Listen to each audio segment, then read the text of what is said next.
everybody. Today we're going to be making mini molten pies.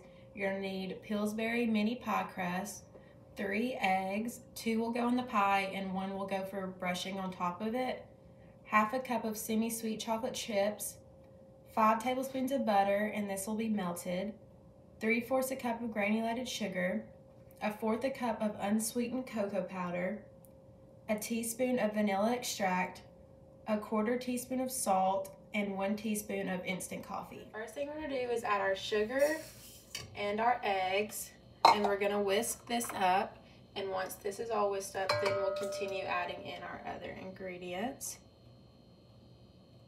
Okay, let's whisk this up.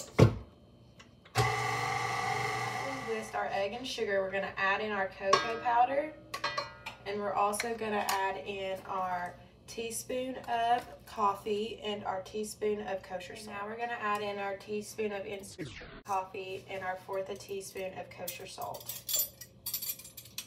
Once you get this added in, we're going to whisk it up some more. Okay. We're going to add in a teaspoon of vanilla extract and our melted butter.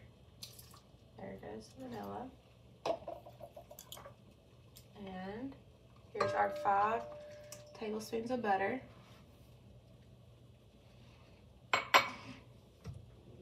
Last thing we're going to do is fold in our chocolate chips.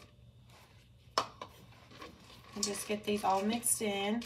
And this will be the last thing that you have to do to your dough before you add it into your pie crust. Now I'm just cutting out my pie crust, and you'll just follow the directions on the package, and you're just sticking them down into an ungreased muffin tin. Okay, now that we have our pie crust in the tin, we're going to brush them lightly with egg, sprinkle with the sugar so it gets all sweet. So make sure and get all the edges. And then just get a little bit of sugar, sprinkle it all throughout, get it on the edges, in the middle. Okay, and just do this to all of them. Okay, now we're just gonna fill up our pie crust, and you can use a cream scoop just to make it kind of easier on distributing. So that drip, and it'll be a little messy, but you can always clean up your edges once it's in. There you go, and once you fill all these up, then you're gonna pop them in the oven. Okay. Now we're gonna put these in a 425-degree oven for 15 minutes. Okay, here they are, fresh out of the oven. Serve them chilled or warm, just however you prefer.